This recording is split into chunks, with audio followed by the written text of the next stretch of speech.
If you don't like what somebody on the internet has to say, come sit by me, because let me tell you, I have the tea. Oh, here I go again, making a rhyme yet again. I swear, Shel Silverstein, move out of the way, because I am a poet and y'all don't even know it. But what am I even getting at today? Am I talking about gossip?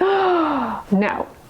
Something even juicier than gossip. I'm not talking about so-and-so's fiance dabbling at the nudie bar. No, we're not getting into that kind of tea today. We are going to be breaking down and busting some popular skincare myths that get circulated around the internet. Yeah, do a little dance. Every time you see BS, just do a little dance. Woo, circulation, because let me tell you, nonsense, it gets explosive and it travels like diarrhea running down your leg. Let's get into it. What is a skincare myth that I see a lot, not necessarily from influencers, although I've seen them engaging in this art, but I see it a lot actually in the comments sections from consumers of social media. And along that note, sometimes there can be wolves hiding amongst the sheep, okay? And what I mean by that are little sneaky snakes that are not necessarily just passive consumers of social media, but strategically placed there to comment certain things. Myth number one is that actives in cleansers just go down the drain when you rinse the cleanser off your skin. It's a complete waste. Why would you even bother with like a glycolic acid cleanser, for example, a water-soluble acid meant to exfoliate the skin? Why are you just slathering it on there and rinsing it off? And to be honest, once upon a time, I was really skeptical myself of glycolic acid cleansers, but truthfully, active ingredients in cleansers can be really effective and really, really helpful, including glycolic acid and other alpha hydroxy acids like lactic, mandelic, as well as water-soluble B vitamins like everyone's favorite niacinamide, which seems to appear in just about everything these days. And if you're sensitive, good luck with that. But if you're not, hey, it's a great ingredient otherwise. Now, why is this the case? Well, I have come to learn over the years from our friends in cosmetic formulation, cosmetic chemists, that there's something known as coacervation, wherein active ingredients in cleansers can be deposited on the skin surface and remain there and be active. So that explains why cleansers can actually deliver active ingredients to the skin while simultaneously getting rid of the dirt, debris, oily residue, muck off your skin and takes away what you don't want and leaves behind some of the good stuff. So I say that because,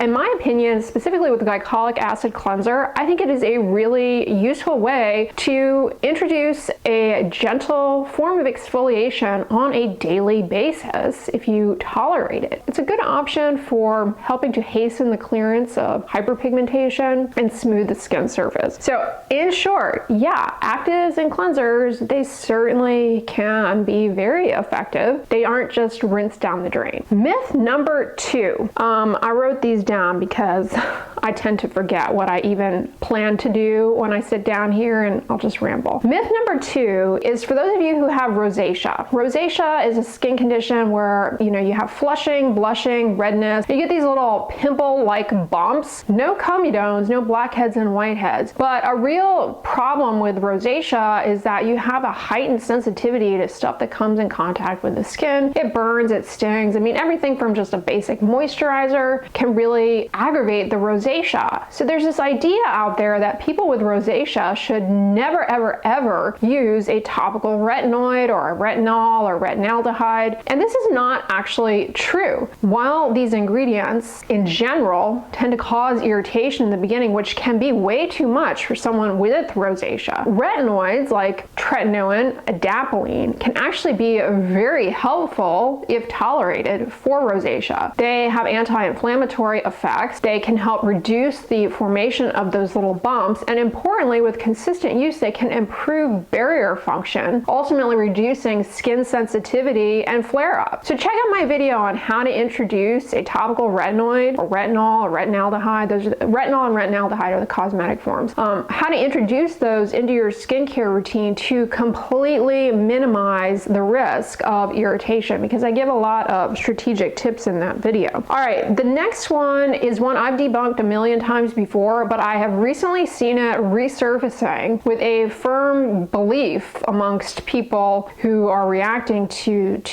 in this case, a TikToker who has come out with a skincare line. Tale as old as time, right? Influencer, grows a large audience, and comes out with a skincare brand. So this particular brand, one of the products has denatured alcohol in it. And everyone is saying, what a dummy, why would she put denatured alcohol in her skincare? It's so bad for your skin. While I am not vouching for the skincare product, okay, I've never tried it and don't really know much else about it, I will say this is a myth that denatured alcohol is bad for your skin and that it is going to dry out your skin and be very irritating. It can be, sure, but formulation, products formulated with denatured alcohol will have supporting players in there to allow a formulation that is not going to be drying to the skin. And denatured alcohol is actually very useful in skincare products because it allows for a better formulation so that the ingredients actually are either stable or have a better chance of getting into your skin in a meaningful way. And it allows for a product that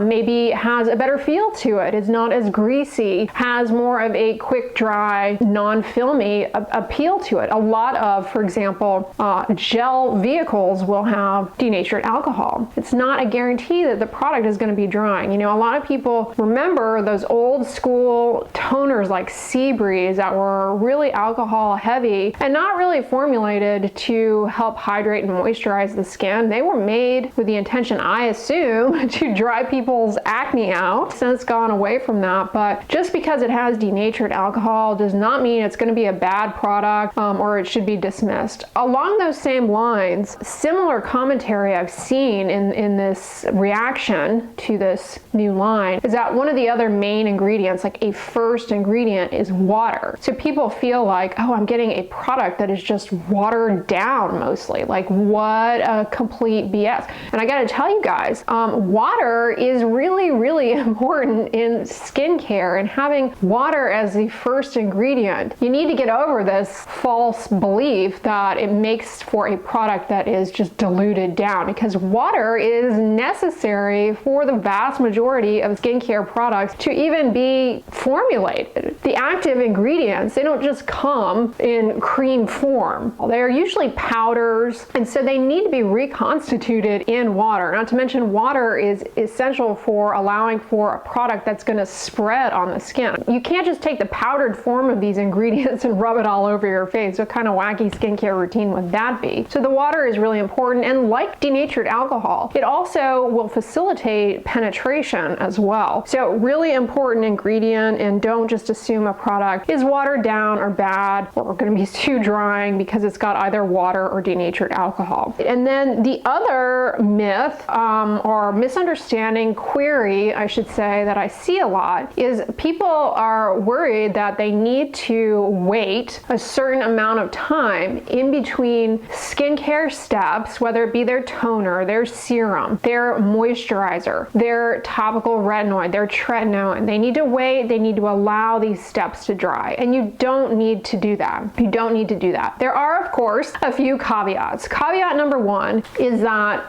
when you are starting a topical retinoid, as I've said already, can cause a lot of irritation. And one thing that may be helpful is to allow the skin to dry before putting tretinoin on. May actually ultimately make it less likely to be irritating in some cases. Now, the other situation is people, again, who have rosacea. They may find that products burn and sting when they apply them to the skin while it's down. So that might be another situation. But in general, no, you don't need to wait. Also, the other caveat that's really, really important here, where making sure the skin is dry before applying a product, is going to be with sunscreen. You don't want to apply sunscreen to your face if it's damp, it still has product that is like moist to the appearance, because it's not going to properly form form a film, lie down on the skin, and you will end up getting pilling. It'll be a disaster. So make sure the skin is dry before you put sunscreen on, and consider applying ingredients to the skin when it's completely dry if you find that they burn or sting and are looking to minimize that side effect. But no, in summary, you don't need to wait for product layers to dry before moving on. All right, another myth that I see a lot, and I get it,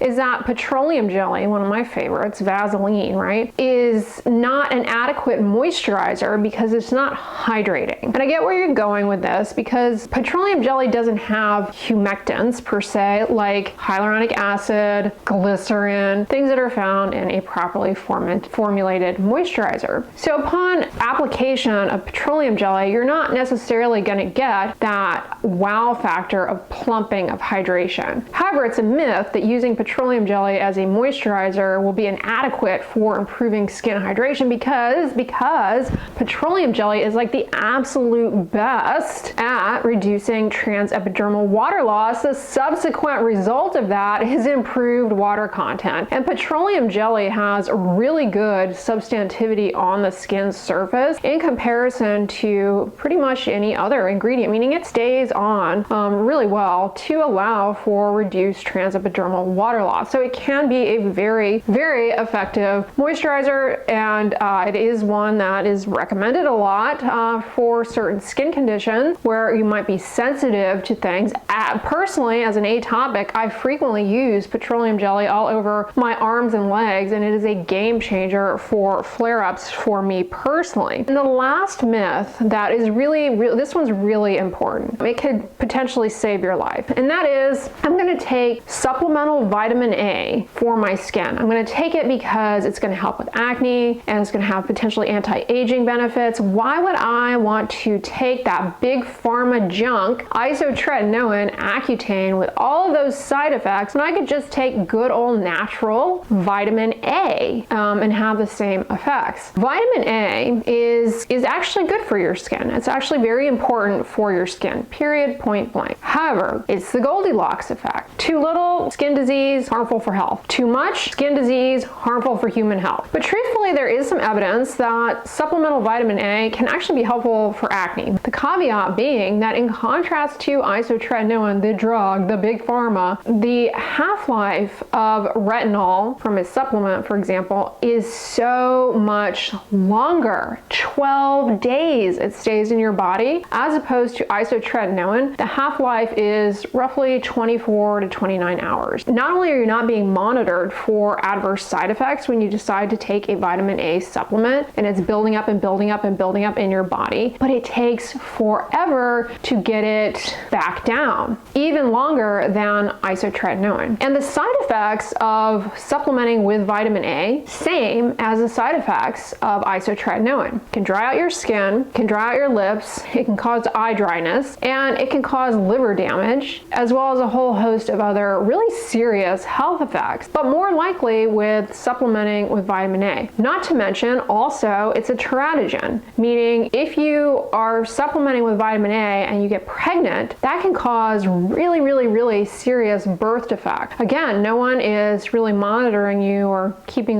tabs on you when you decide to go the quote-unquote natural route and heal your skin with a vitamin A supplement. You really can, potentially get in very dangerous waters with that. So that's another one I caution you about. It does stay in the body for a while. A vitamin A supplement is going to be the most risky. Getting vitamin A toxicity from just food, very unlikely. Especially beta carotene. You're not going to get toxic vitamin A from beta carotene. You can technically get hypervitaminosis A from consuming too much liver, especially liver from certain fish like tuna. That has been known to happen. Not to say that consuming liver as part of your diet is off the table. Just be aware that liver is very high in vitamin A, and so you can technically develop toxicity from consuming animal livers. Some are more likely than others, but just something to keep in mind about liver. Also, liver consumption can aggravate gout as well. Those are some popular myths that I'm seeing resurfacing, or new myths. Honestly, like, as much as I like to point fingers at influencers, a lot of these myths also get perpetuated perpetuated in comment sections from people engaging with influencer content. Like, it's not even coming from the influencer, it's being perpetuated in comments, which is something I'm going to warn you guys about. The comment section, whether it be YouTube, TikTok, Instagram, there are wolves in sheep's clothing, meaning maybe bots want to perpetuate some idea. A company has put them there because they want to get people interested in a particular product. So just keep that in mind. Not every comment that you see in social media is an organic, engaged follower. It might also be somebody who works with a company, a brand, person. One of the many downsides of the anonymity, if you will, of comment sections is that there can be wolves in sheep's clothing down there, all right, misleading you. So don't just believe things that you see in comment sections, because squirrel just ran by. Squirrel.